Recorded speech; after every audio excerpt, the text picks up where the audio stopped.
Pagpunta namin sa Binondo, tinry namin bumili ng siopaw at tingnan nyo naman, hindi tinipid sa palaman. Meron nga din pala ditong trending na tanghulo, kaya kung naghahanap kayo, meron din yan dito sa Binondo. Madali nyo lang mahahanap to kasi nandito lang sila sa baba ng Arco ng Manila Chinatown. Ang dami nga rin talagang bumibili sa kanila kaya mapapahinto kayo dito. Yung mga binebenta nilang mga tanghulo dito, naka-prepare na at talagang isi-serve na lang sa inyo. Nung una kasi namin tong na-try dun sa may Ugbo, Tondo, Manila. Talagang nasarapan kami kaya nung nakakita kami nito sa Binondo, bumili talaga kami ulit. Yung binili namin dito sa may Ugbo, yung combination ng strawberry at grapes. Nung natikman namin yung tanghulong may grapes at strawberry, mas nasarapan kami sa strawberry kaysa sa grapes. Yung grapes kasi matamis na tapos lalagyan pa ng coating na asukal kaya sobrang tamis na para sa akin. Sa strawberry, masarap yung medyo may pagkaasim tapos may sugar coating. Kaya yung lasa nito halos nag-balance lang kasi nag-aagaw yung tamis ng sugar coating at yung asim ng strawberry. Yung isang stick ng tanghulo dito sa Binondo, 50 pesos lang. Kaya kung mapupunta rin kayo dito sa Binondo, unahin nyo nang itry tong tanghulo kasi napakasarap nito.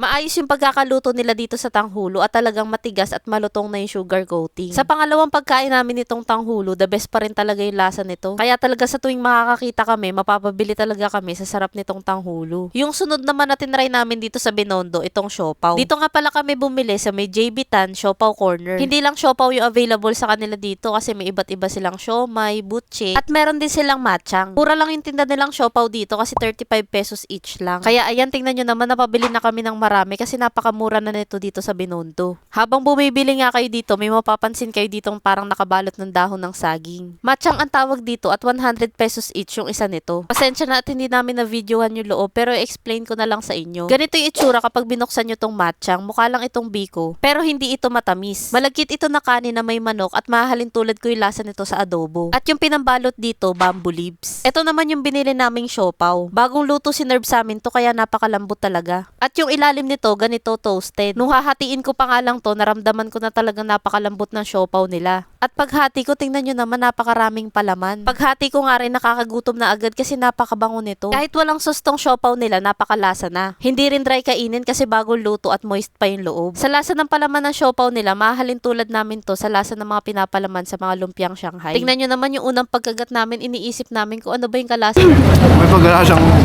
Shanghai.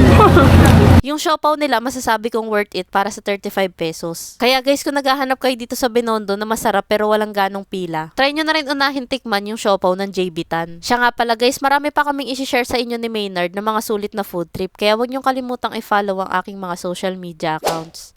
Yun lang, maraming salamat sa panonood. Bye!